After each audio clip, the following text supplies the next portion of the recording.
গল্পের আসরে আজকে আমাদের নিবেদন লাল টিপ ও মাতৃদুগ্ধ। গল্পটি লিখেছেন মোজাম্মেল হক নিয়োগী। তাহলে শুরু করছি। লাল টিপ ও মাতৃদুগ্ধ। এখন বড় দুঃসময়। মৃত্যুর কাছে মানুষ ক্রমাগত হেরে যাচ্ছে। লাশের সারি দীর্ঘ থেকে দীর্ঘতর হচ্ছে, আর প্রাণবন্ত ও সাহসী মানুষেরা নিজেদের গুটিয়ে নিয়েছে। প্রাণবন্ত মানুষ চোখে পড়ে না, সবাই যেন নিস্তেজ, প্রাণহীন। এক মুহূর্তের জন্য জীবনের ভরসা নেই বেঁচে থাকার নিশ্চয়তা। চারদিক থেকে মৃত্যুদূত থাবা প্রসারিত করে আছে। শ্রাবণের মাঝামাঝিতে পুরনো জীর্ণ শীর্ণ ছেঁড়া কাঁথার মতো ছাই রঙের আকাশকে দুমড়ানো মোচড়ানো মনে হয়। এক ফালি চাঁদ মেঘের রাজ্যে পানকুড়ির মতো ডুব সাঁতার খেলে যাচ্ছে। এমন মনকাড়া জোড়াতালি জ্যোৎস্না আর হিমেল বাতাস যদিও মনোরম এবং দৃষ্টিগ্রাহী, তথাপি আকাশের দিকে তাকিয়ে দৃষ্টি সুখ পাওয়ার মানুষ এই শহরে কেন, সারা দেশেই নেই। নৈশব্দের প্রাচীরে ঢাকা পুরো শহর মৃত্যুপুরী, থমথমে। ফাঁকা রাস্তাগুলো নির্জীব কালো সাপের মতো, ভিড়হীন, জনমানুষহীন।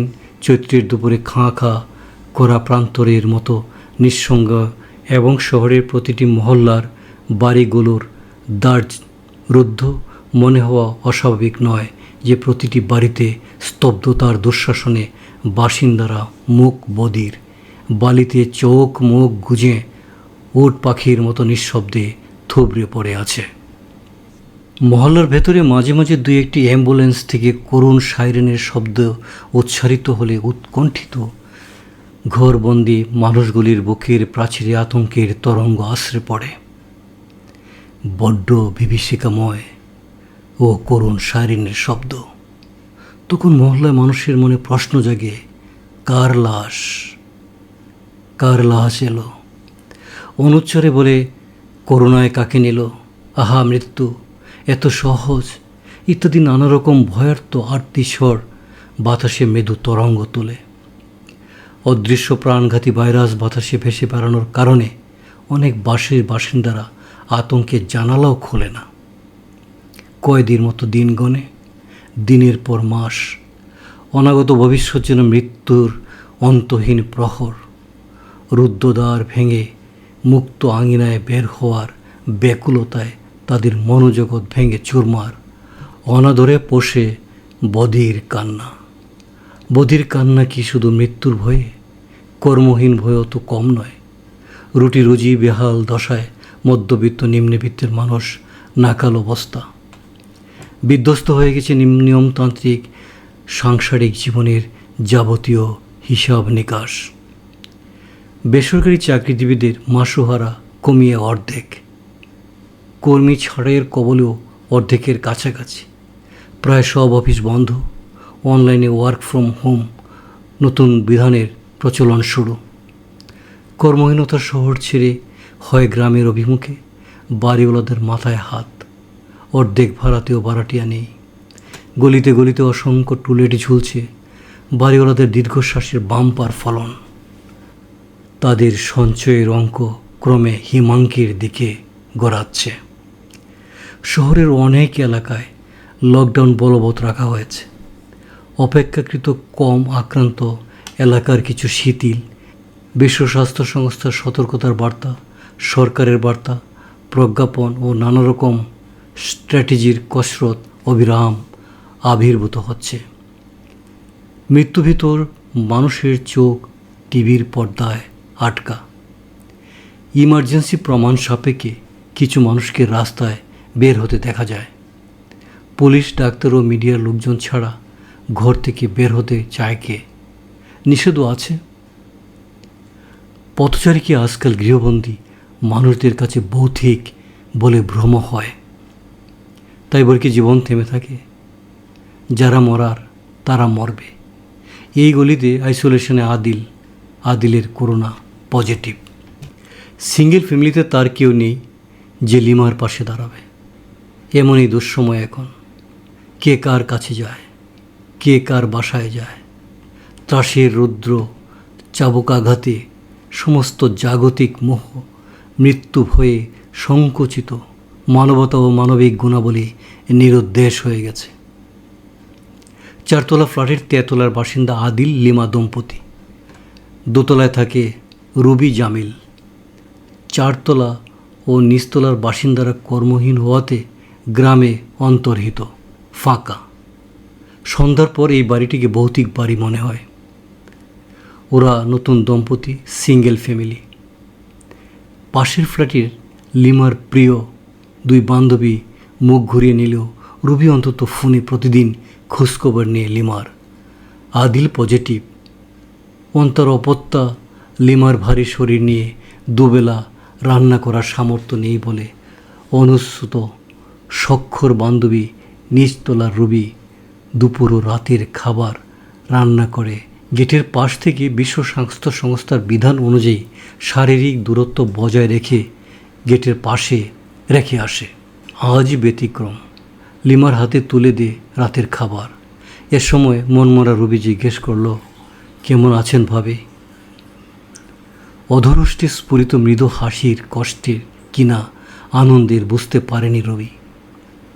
সন্ধ্যের গুড় কাটিয়ে লিমা বলল, ভালো আছি। সময় তো ঘনিয়ে আসছে, কখন যে কী হয় জানি না।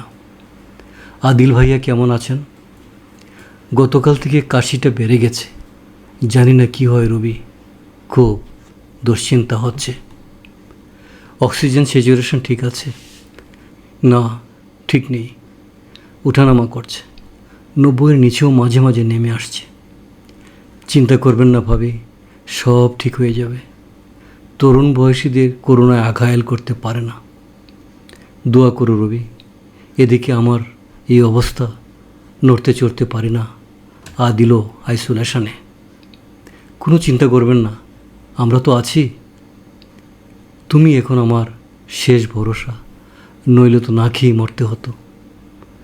এরকম ভাববেন না ভাবি, এই দুঃসময়ে আপনার সন্তান ভালোই ভালোই জন্ম নিক, তা চাই। সিঁড়ি বেয়ে নিচে নামতে নামতে চিন্তাচ্ছন্ন রবি অনুচ্চারে বলল, বিপদ যখন আসে সব দিক থেকে আসে। ডেলিভারির সময় লকডাউনে কোনো হাসপাতালে ভর্তি হতে পারবে কি না কে জানে। হাসপাতালে ভর্তি হতে না পারা এখন পরম ভাগ্যের ব্যাপার। কয়েকজন নার্স ডাক্তার মারা যাওয়াতে প্রতিটি হাসপাতালে ডাক্তার ও নার্সের উপস্থিতি কমে গেছে। সরকারি নির্দেশে একদিন পর পর ডিউটি করে তারা। পার্সোনাল প্রোটেকশন ইকুইপমেন্ট পিপিই পর্যাপ্ত নেই, এই অভিযোগ প্রতিটি হাসপাতাল থেকে উত্থাপিত হচ্ছে।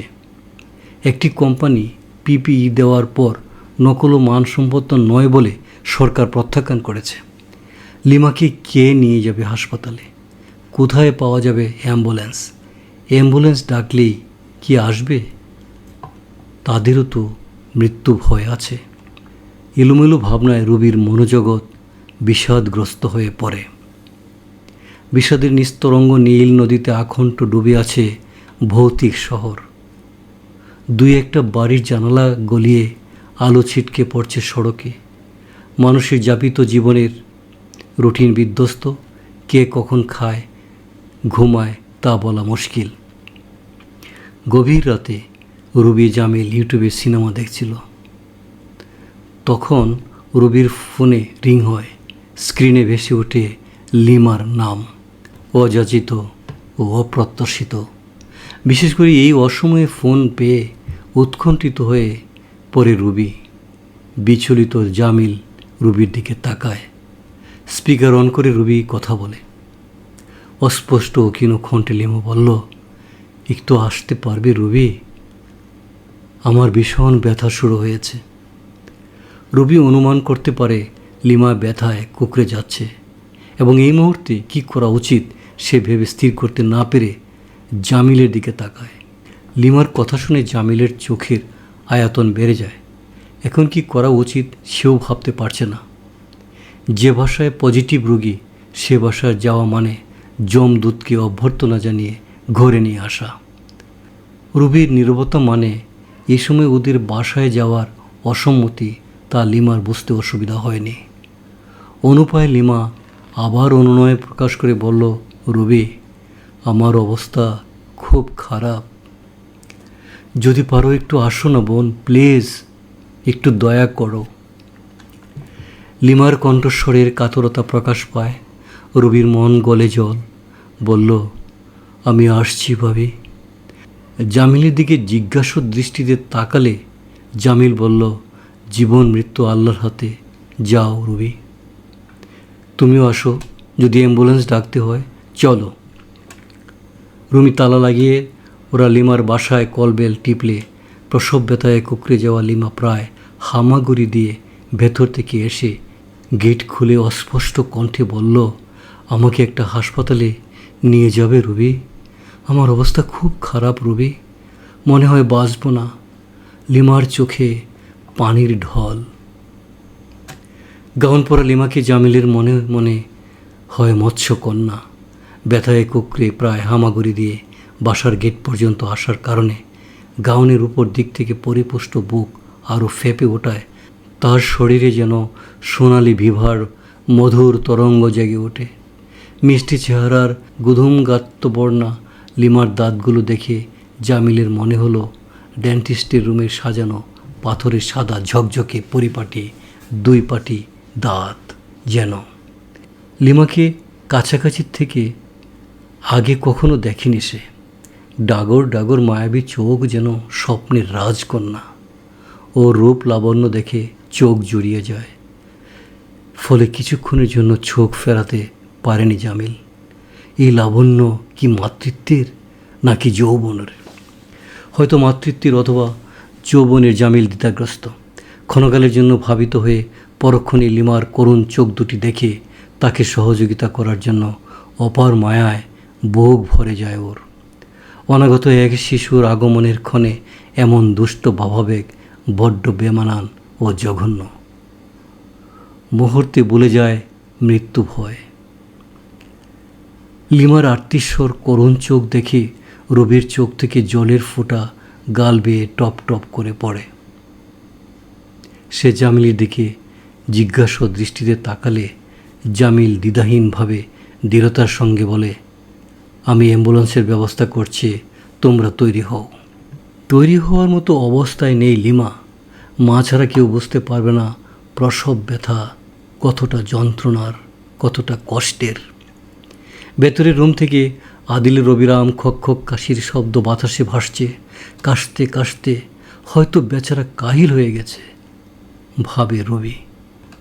ডাবল মাস্ক লাগিয়ে ছোট্ট একটি ভ্যানিটি ব্যাগে মোবাইল ফোন এবং 20,000 টাকা এবং একটি স্যানিটাইজার নিয়ে পরনের কাপড়েই রওনা হয়ে অস্ফুট উচ্চারণে আদিলকে বলল, তুমি দরজাটা বন্ধ করো, আমি হাসপাতালে যাচ্ছি, সাবধানে থাকবে। অনলাইনে খাবার আনিয়ে খেও, কারণ রবিও আমার সঙ্গে যাচ্ছে। রাস্তা ফাঁকা থাকার কারণে কল দেওয়ার কিছুক্ষণ পরেই একটি রংচটা অ্যাম্বুলেন্স বাসার সামনে হাজির। জামিল বলল, ভাবি, আপনি বাসার চিন্তা মাথা থেকে ঝেড়ে ফেলেন, এই দিকটা আমি সামলাব। আপনি আর রবি হাসপাতালের চিন্তা করুন। আপনার সন্তান ভালোই ভালোই যেন। কথাটি শেষ করতে পারেনি জামিল। কেন যেন ওর কণ্ঠ ভারী হয়ে ওঠে। নিচে অ্যাম্বুলেন্সের শব্দ শুনে আশপাশের বাসার অসংখ্য মানুষ জানালা দিয়ে তাকিয়ে আছে।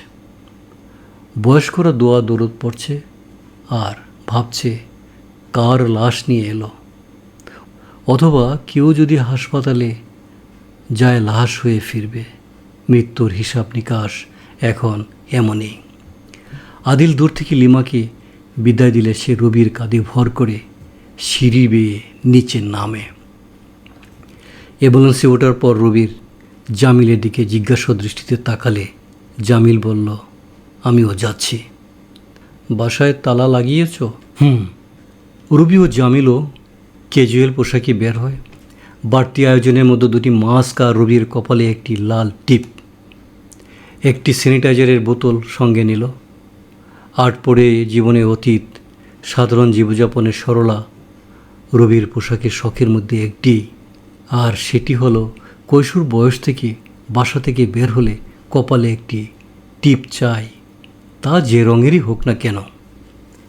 নানা রকম টিপের পাতাও থাকে তার এক চিলতে ড্রেসিং টেবিলের পাশে। রুবির কপালের টিপ জামিলুর বেশ পছন্দ। অ্যাম্বুলেন্সে ওঠার সময় রবির চোখে পড়ে গলির শেষ মাথায় একটি কুকুর বিদঘুটে দৃষ্টিতে তাকিয়ে আছে, এবং তখনই সেটি করুণ স্বরে প্রলম্বিত লয়ে ঘেউ ঘেউ ঘেউ ঘেউ করে উঠল। রুবির বুকের ভেতরটা মোচড় দিয়ে ওঠে। মায়ের কাছে শ্রুত কুকুরের এমন করুণ আর প্রলম্বিত ডাক মহা বিপদের লক্ষণ। মানুষের মৃত্যু হয়, মা কয়েকটি প্রমাণ দিয়েছিল। আশু বিপদমুক্ত হওয়ার জন্য রুবি মনে মনে দোয়া ইউনুস পড়তে শুরু করে। ব্যথায় কাতরাচ্ছে লিমা। রুবি পায়ের দিকে বসে লিমার গায়ে হাত বুলিয়ে দিচ্ছে। লিমার শরীর ঘেমে একাকার, গায়ের গাউনটি ভিজে গেছে। রুবি জামিলকে বলল, তুমি মাথায় হাত বুলিয়ে দাও। প্রায় অচেতন লিমার মাথাটি জামিলের দুই উরুর উপর রেখে মাথায় হাত বুলিয়ে দিচ্ছে নিঃসংকোচে। ব্যথায় নীল হয়ে যাওয়া লিমার মতো দুর্ভাবনার ছোবলে কাতর হয়ে ওঠে রুবি ও জামিলও। মহামারী কালে অনেক হাসপাতালে সাধারণ রোগী ভর্তি করছে না, এই খবর সারা দেশে মানুষের কাছে আছে। মরণঘাতী ভাইরাসের ভয়ে অনেক স্ট্রোকের রোগীও বিনা চিকিৎসায় মারা যাওয়ার খবর মিডিয়াতে প্রচার হচ্ছে। অনেকেই অ্যাম্বুলেন্সে হাসপাতাল থেকে ওই হাসপাতালে ঘুরতে ঘুরতে কোথাও ভর্তি হতে না পেরে মৃত্যুর কোলে ঢলে পড়ছে। অ্যাম্বুলেন্সটি জামিলের নির্দেশ মতো চলল মাদার অ্যান্ড চাইল্ড হেভেন হাসপাতালের দিকে। দুর্ভাগ্য যে হাসপাতালে গেটই হাসপাতালই বন্ধ। রোগীর ভর্তি করার কোনো সুযোগ নেই। মাদার অ্যান্ড চাইল্ড হেভেন হাসপাতালের গেট থেকে ফিরে আরও দুটি হাসপাতালে একই অবস্থায় দেখে রুবি আর জামিলের ভয় আতঙ্কে কাঁপতে শুরু করে। রুবি অস্ফুট উচ্চারণে জামিলকে জিজ্ঞেস করে, এখন কি করবে? অস্থির হয়েও না, একটা ব্যবস্থা তো হবেই, নিশ্চয়ই আল্লাহ বিপদমুক্ত করবে। সর্বশেষ মাতৃসদনে গেলে ওরা ভর্তি নিয়ে লিমাকে সরাসরি লেবার রুমে পাঠিয়ে দেয়। পূর্ব দিগন্ত আলোকিত করে সূর্য ওঠার প্রাক্কালেই লিমার কোলে আলোকিত করে একটি ফুটফুটে ছেলে শিশু। প্রায় অচেতন লিমা একবার চোখ খুলে ছেলেটিকে দেখে, জড়িয়ে ধরে আবার চোখ বন্ধ করে পড়ে থাকে। বিনিদ্র রাতের ধকলে, ক্লান্তি আর নিদ্রাচ্ছন্নতায় লেবার রুমের বারান্দায় একটি বেঞ্চিতে বসে ঝিমুচ্ছে রুবি আর জামিল। কিছুক্ষণ পর নার্স এসে বলল, 10টায় প্রসূতিকে কেবিনে দেওয়া হবে। মা খুব ক্লান্ত ও দুর্বল, অ্যানিমিয়া আছে, ব্লিডিং হয়েছে প্রচুর। করোনা টেস্ট করানো হয়েছিল? রুবি বলল, ঠিক জানি না, তবে ওর হাজব্যান্ডের পজিটিভ। নার্স যেন আকাশ থেকে পড়ল, চমকে উঠল এবং রুবির কাছ থেকে 2 কদম পেছনে গিয়ে বলল, বলেন কি? তাহলে আপনারা কে হন? জামিল বলল, আমরা একই ফ্ল্যাটে ভাড়ায় থাকি, সেই হিসেবে ফ্ল্যাট প্রতিবেশী। ও আচ্ছা, ওনার স্বামী কি হাসপাতালে? না, বাসায়। নার্স আর কোনো কথা না বলে ম্লান মুখে লেবার রুমের দিকে চলে যায়।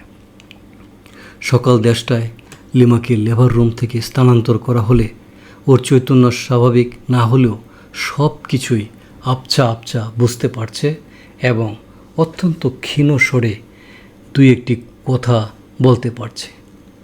রবির হাত ধরে চোখ থেকে পানিও ঝরিয়েছে। ছেলের দিকে তাকিয়ে মাতৃত্বের মোহনময়ী হাসি দিয়ে কেবিনটিকে আলোকিতও করেছে। লিমার হাসি দিকে রুবি জামিল দম্পতির মনে প্রশান্তির সুবাতাস বয়ে যায়। জামিল বলল, আমি তাহলে এখন বাসায় যাই, ওদিকে আপনার স্বামীর কী অবস্থা গিয়ে দেখি, খবরও জানাতে হবে। আপনি মোবাইল ফোনও আনেননি? লিমা অস্পষ্ট ভাষায় উত্তর দিল, হ্যাঁ, আমার ভ্যানিটি ব্যাগে আছে। আচ্ছা, ওটা আপনার কাছে থাক, আমি খবর দেব। উনি তাকালেন, উনি সকালে কি নাস্তা করবেন? লিমার কথা যেন আরও অস্পষ্ট হয়ে আসছে। সে যা বলল তা পরিষ্কার বোঝা না গেলেও জামিল ঠোঁটে নাড়াচাড়া দেখে এবং ভাঙা অস্পষ্ট শব্দগুলি মিলিয়ে বুঝে নিয়ে নাস্তার ব্যবস্থা আছে। দুধ আর কর্নফ্লেক্স দিয়ে নাস্তা করবে, ফলও আছে। আপনি খেয়াল রাখবেন দুপুরের খাবারটা অনলাইনে আনিয়েছে কিনা। আর বেশি ঝামেলায় করতে যাবেন না জামিল ভাই। এই দুঃসময়ে আপনারা যা করেছেন। বাক্যটি শেষ করার আগেই লিমার চোখ থেকে আবার পানি ঝরে। সকাল গড়িয়ে দুপুর। রুবিকে নার্স জানালো বাচ্চা মায়ের দুধ পাচ্ছে না। মায়ের দুধ ছাড়া 48 ঘন্টা অন্য কোনো কিছু মুখে দেওয়া যাবে না। আপনি মায়ের ব্রেস্ট পাঞ্চ করে দেখেন কিছু দুধ বের করতে পারেন কিনা। আমি কায়দাটা শিখিয়ে দিচ্ছি। নার্স একটি ফিডার জাতীয় বোতল কিংবা ফিডারও না, সেটি রুবির হাতে দিয়ে ব্রেস্ট পাঞ্চ করার কৌশল দেখিয়ে বলল, একটু চেষ্টা করে দেখুন। মায়ের বুকে দুধ নেই। কোনো কোনো মায়ের দুধ আসতে দেরি হয়। বাচ্চা সাক করতে শুরু করলেই দুধ আসবে, চিন্তার কিছু নেই। নার্স রুম থেকে বের হয়ে আবার ফিরে এসে বলল, মায়ের করোনা ভাইরাস টেস্ট করতে হবে। রুবি বলল, প্রয়োজন হলে করবেন। আমাদের এখানে করলে রিপোর্ট পেতে দেরি হবে। বাইরের বিশেষ ব্যবস্থায় করালে 12 ঘন্টায় পাবেন। টাকা লাগবে 3500। কোনটা করবেন? আপনি যা ভালো মনে করেন তাই করেন। এখন টাকার চিন্তা করলে চলবে না। মা ছেলের সুস্থতায় আগে বিবেচ্য। লিমা নিস্তেজ, আচ্ছন্ন। ওর স্তন টিপে বারবার ব্যর্থ হয় রবি। 1 ফোঁটা দুধও বের করতে পারছে না। মায়ের পাশে ঘুমন্ত শিশুটি মাঝে মাঝে কঁকিয়ে উঠছে, কাঁদে। মরার উপর হাতির পা। ফুটফুটে শিশুটি কোলে নিয়ে কান্না থামানোর চেষ্টা করে রবি। নতুনভাবে দুশ্চিন্তায় আক্রান্ত হয় সে। ভাবতে থাকে বাচ্চাটাকে কি খাওয়াবে। আদিলের দুপুরের খাবার নিশ্চিত করে রুবি আর লিমার জন্য খবর নিয়ে এসে লিমাকে দেখে জামিলের চোখ ও কপালে। লিমার এই অবস্থা কেন? এত নিস্তেজ কেন? শরীরটা আরও হলুদ দেখাচ্ছে। একই সৌন্দর্য নাকি রক্ত স্বল্পতা? সে দুশ্চিন্তায় আক্রান্ত হয়ে দীর্ঘশ্বাস ফেলে মনে মনে প্রার্থনা করে, হে আল্লাহ, মা ছেলেকে রক্ষা করো, তুমিই শেষ ভরসা। মুখে খাওয়ার মতো অবস্থা না থাকাতে লিমাকে স্যালাইন দিয়ে রাখা হয়েছে। বাচ্চার দুধের ব্যাপারে রুবি উদ্যোগ প্রকাশ করলে জামিল বলল, হাসপাতালে আর কোনো মা আছে কিনা দেখো, যারা বাচ্চাটিকে একটু দুধ দিতে পারে। রুবি বলল, ভালো কথা মনে করেছো তো। আমার মাথায় এই চিন্তাটা আসেনি। মনে হয় পাশের রুমে একজন আছে, ওখানে একটা বাচ্চার কান্না শুনেছি। তাহলে চেষ্টা করে দেখো। যেভাবে হোক বাচ্চাকে তো বাঁচিয়ে রাখতে হবে। জনৈক স্যাম্পল কালেক্টর নিয়ে এই সময় নার্স রুমে ঢুকে করোনা টেস্টের স্যাম্পল কালেকশনের জন্য। শিশুটির দুধের জন্য জামিল পূর্বের কথাটি ব্যক্ত করলে নার্স বলল, হ্যাঁ, পাশের কেবিনের প্রসূতির বুকে প্রচুর দুধ। রুবির দিকে তাকিয়ে বলল, আপনি এই বোতলটা নিয়ে যান, গিয়ে বলেন পাঞ্চ করে একটু দুধ দিতে, বললেই দিবে। স্যাম্পল নিয়ে নার্স চলে গেলে রুবির মনে হয় খরস্রোতা নদীতে ভাসমান ভাঙ্গা তরীর যাত্রী যেন ডাঙ্গার সন্ধান পেল। বোতলটি নিয়ে রুবি কেবিনের দরজায় নক করলে প্রসূতি অ্যাটেন্ডেন্ট দরজা খুলে রুবিকে দেখে তাচ্ছিল্যের সঙ্গে তাকিয়ে মুখ বিকৃত করল। রুবির মনে হয়েছিল গলা ধাক্কা দিয়ে বের করে দেবে, কিন্তু লিমার নবজাতকের জন্য সে যে কোনো অপমান সহ্য করতে রাজি। তাই বেহায়ার মতো রুমের ভেতরে ঢুকে দেখতে পায় মা শিশুকে স্তন্যপান করাচ্ছে এবং শিশুর মুখের পাশ দিয়ে দুধ বেয়ে পড়ছে। অনাগ্রাতা আগন্তুককে দেখে মা বুকের উপর ওড়নাটা টেনে নিয়ে রুবির দিকে তাকিয়ে জিজ্ঞেস করলো, কে চান? রুবি বলল, কিছু মনে করবেন না, আমি পাশের কেবিন থেকে এসেছি। সহানুভূতি পাওয়ার জন্য মিথ্যে বলে। বোনের একটি ছেলে হয়েছে আজ সকালে, কিন্তু বুকের দুধ পাচ্ছে না। আপনারা যদি একটু দুধ দিয়ে সহযোগিতা করতেন, বেবিটা বাঁচত। প্রায় 10 ঘন্টা হয়ে যাচ্ছে, বেবির মুখে এখনও কিছু পড়েনি। রুবি এই আর্জি প্রসূতির কাছে প্রকাশ করলে তাচ্ছিল্যের স্বরে সে বলল, আমরা কোনো হিন্দুকে দুধ দিব না। রুবি অবাক হয়ে বলল, আমরা হিন্দু কে বলল? ক্রোধান্বিত প্রসূতি শ্লেষের সঙ্গে মুখ বক্র করে বলল, আপনার কপালে অতলা মারা লাল টিপ লাগাইয়া কইতেছেন আপনি হিন্দু না? মিশা কথা কর জায়গা পান না, না? যত সব। আপনি যান, আম্মা দরজাটা বন্ধ করে দাও। রুবি বলল, দেখুন আমরা মুসলমান, আমি টিপ পড়েছি বলে আমি কি হিন্দু হয়ে গেলাম? আপনি বিশ্বাস করুন। প্রসূতি কটাক্ষ করে বলল, যত সব। প্রসূতির মাও বলল, যান যান, এসব বাজি বুঝি আমরা বুঝি, আপনি যান। এখানে আর দাঁড়ানোর প্রয়োজনীয়তা অনুভব না করে রুবি রুম থেকে বের হয়ে এলে প্রসূতির মা উদ্ধত ভঙ্গিতে খাটাস করে দরজাটা বন্ধ করে দিয়ে আরেক দফা অপমান করল। এভাবে দরজা বন্ধ করা মানে অপমান করা। করিডোরে এসে রুবি পাথরের মূর্তির মতো স্তব্ধ হয়ে কতক্ষণ দাঁড়িয়ে থেকে মনে মনে বলল, একটি শিশুর জীবনের চাইতে একটা টিপ বড় হয়ে গেল। টিপের জন্য বাচ্চাটা দুধ পাবে না। এই আচরণ কি ধর্মের না অধর্মের? ওদের অপমান, লিমার নিস্তেজতা, বাচ্চাকে দুধ দিতে না পারা এবং আদিলের বাসায় করোনার সঙ্গে ফাইট করা, প্রতিটি ঘটনা রবির মনে পড়াতে অকস্মাৎ ওর শরীরের অসারতা নেমে আসে। এই মুহূর্তে কেবিন দুটি পাশাপাশি হলেও এক কেবিন থেকে আরেক কেবিন দূরত্ব মনে হয় 1000 বছরের পথ। সে মন্থর গতিতে এগিয়ে নিজের কেবিনে ফিরে। রবির মুখ দেখেই জামিল বুঝতে পারে ওরা দুধ দেয়নি। কিছু জিজ্ঞেস করতে হয়নি। রবির মুখের বিষণ্ণতার কালো ছায়াটি জামিলের মুখেও প্রতিস্থাপিত হয়। জামিলকে রবি বলল, তুমি একটু বাইরে যাও, আমি ভাবির ব্রেস্ট পাঞ্চ করে আবার দেখি একটু দুধ পাওয়া যায় কি না। দোতলার রুম থেকে বের হয়ে জামিল নিচে গিয়ে রাস্তার পাশে দাঁড়িয়ে সিগারেট টানে।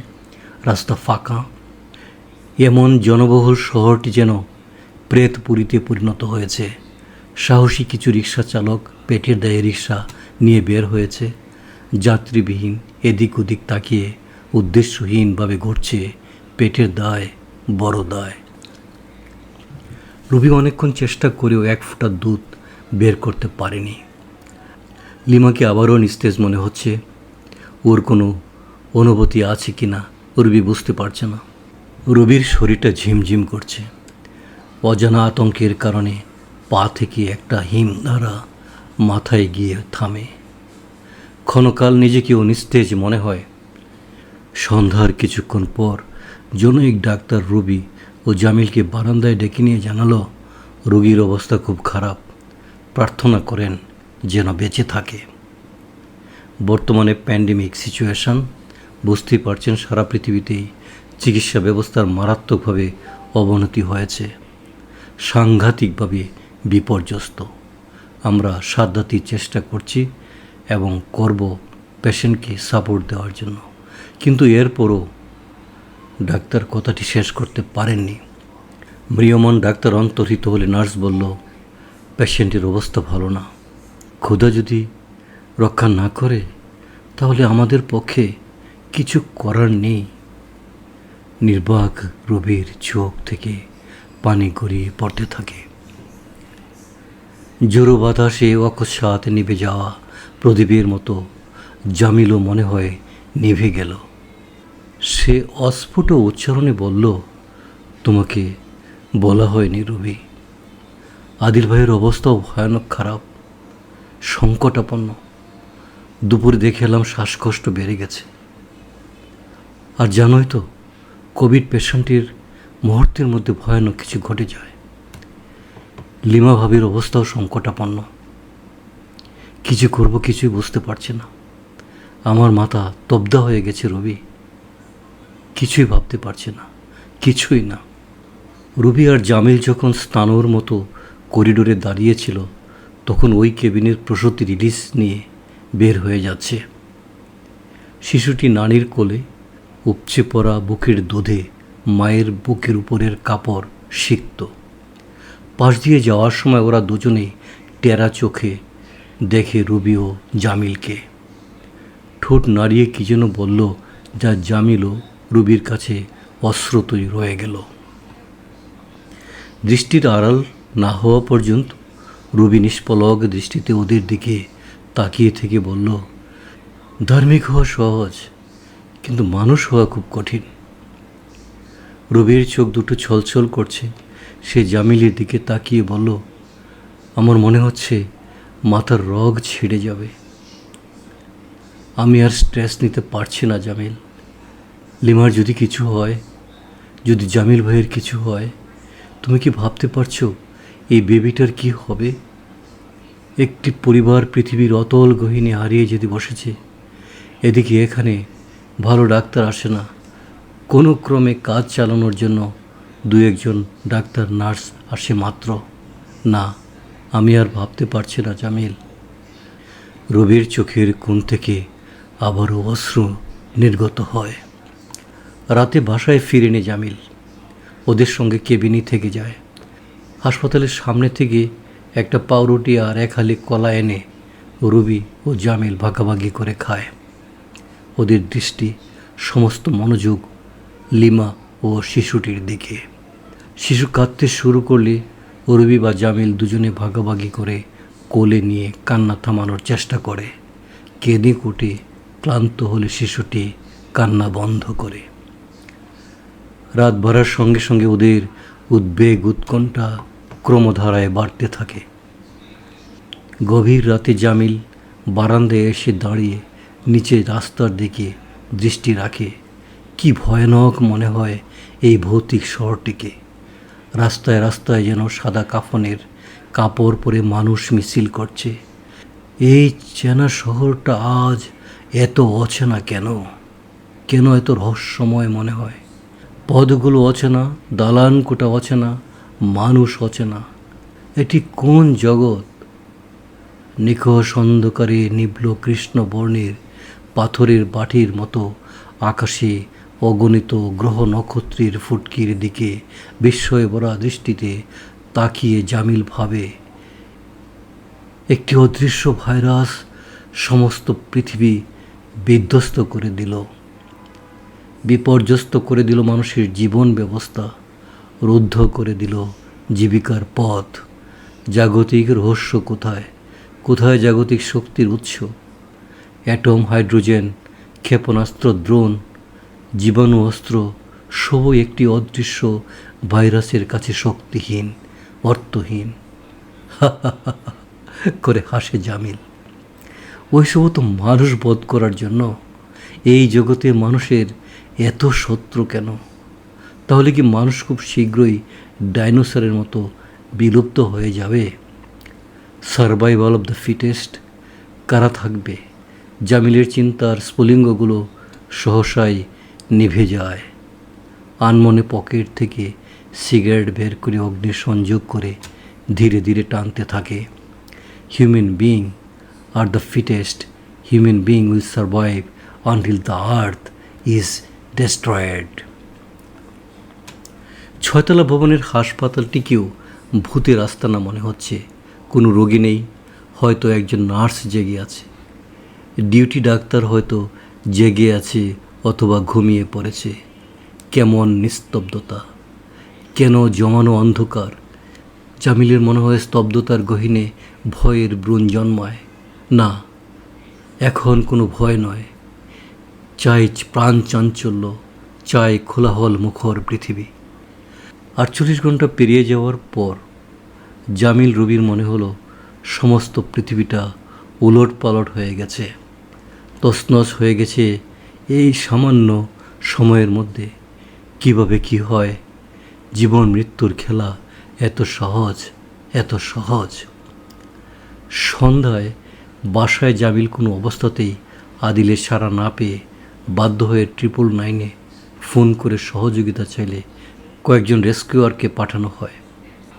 আগত ব্যক্তিদের সহযোগিতায় আদিলের বাসার গেট ভেঙে দেখা গেল আদিলের নিথর দেহটি পড়ে আছে ওর রুমে। আদিলের ফোন সেট থেকে বিভিন্ন নাম্বারে ফোন করে শেষ পর্যন্ত গ্রামের বাড়ির একটি নাম্বারে আদিলের বড় ভাইকে পাওয়া গেল। আদিলের মৃত্যুর সংবাদ দেওয়ার পর তিনি লাশ গ্রহণ করতে অস্বীকৃতি জানিয়ে বললেন ওখানে লাশের সৎকারের ব্যবস্থা করেন। গ্রামের মানুষেরা কোনো করোনা রোগীর লাশ গ্রামে ঢুকতে দিবে না। ঢাকায় কোথাও দাফন কাফন করার ব্যবস্থা করেন। নিরুপায় আদিল কোভিডের মৃতদেহ সৎকারের জন্য স্বেচ্ছাসেবী একটি সংগঠনের কাছে লাশ হস্তান্তর করে হাসপাতালে গিয়ে দেখে লিমার অবস্থাও সংকটাপন্ন, নাকের ডগায় দম। মাঝরাতে লিমাও পৃথিবীর মায়া ছেড়ে চলে যায় অনন্ত লোকে। এমন অভাবনীয় ঘটনা ঘটে গেল যে রবি জামিল দম্পতি সামলে উঠতে না পেরে অনেকক্ষণ বাকরুদ্ধ হয়ে রইল। হয়তো রবির ঠসঠসে অশ্রুগ্রন্থি শুকিয়ে কিসমিস, তাই হয়তো অশ্রু বিগলিত হয়নি। সুখের গভীরে শোক বিলীন। এরকমই কি হওয়ার কথা ছিল? হতবম্ব ও শোকে বিহ্বল জামিল রুমি লিবার লাশ মর্গে রাখার ব্যবস্থা করে। আগে শিশুটাকে বাঁচানোর একটা উপায় বের করে লিমার লাশের সৎকারের ব্যবস্থা করবে ওরা। বেবিকে নিয়ে কি করবে রুবি জামিল দম্পতি? কিভাবে বাঁচাবে? কিন্তু তাকে যে বাঁচিয়ে রাখতেই হবে। হঠাৎ রুবির মনে পড়ে প্রতিমার কথা। প্রতিমা 1 বছরের একটি শিশু আছে। রুবি ফোন করে লিবা ও জামিলের করুণ পরিণতির কথা সংক্ষেপে জানালে প্রতিমা কতক্ষণ স্তব্ধ হয়ে থাকে। সে ভাবছে হাসপাতাল থেকে কাউকে বাসায় ঢুকতে দেওয়া মানে যমদূতকে দাওয়াত দিয়ে বাসায় আনা। আবার আমার পরিবারের কি হবে? প্রতিমা নীরবতা দেখে রবি আবার বলল, প্রতিমা একটা কিছু বল, হয় হ্যাঁ নয় না। এভাবে চুপ মারে আছিস কেন? একটা কিছু বল প্রতিমা, একটা কিছু বল। রবি হাও মাও করে কেঁদে ওঠে। রবির কান্না শুনে প্রতিমা অস্থির থাকতে পারেনি। ভুলে যায় মৃত্যুর ভয় এবং দৃঢ়তার সঙ্গে বলে, জীবন মৃত্যু ভগবানের হাতে। বেবিকে নিয়ে সোজা আমার বাসায় চলে আয়। আমার ছেলে বাঁচলে ওই বেবিও বাঁচবে। রবি শিশুটিকে বুকে জড়িয়ে হাসপাতালের নিচে নামে। জামিল অনুগামী অনাগত ভবিষ্যতের অসীম শূন্যতা সামনে নিয়ে ওরা ধীর পদক্ষেপে রাস্তায় এসে দাঁড়ায়। ধন্যবাদ প্রিয় শ্রোতা। আপনাদের সুস্বাস্থ্য ও দীর্ঘায়ু কামনা করে আজকের মতো এখানেই শেষ করছি। ভালো থাকুন, সুস্থ থাকুন।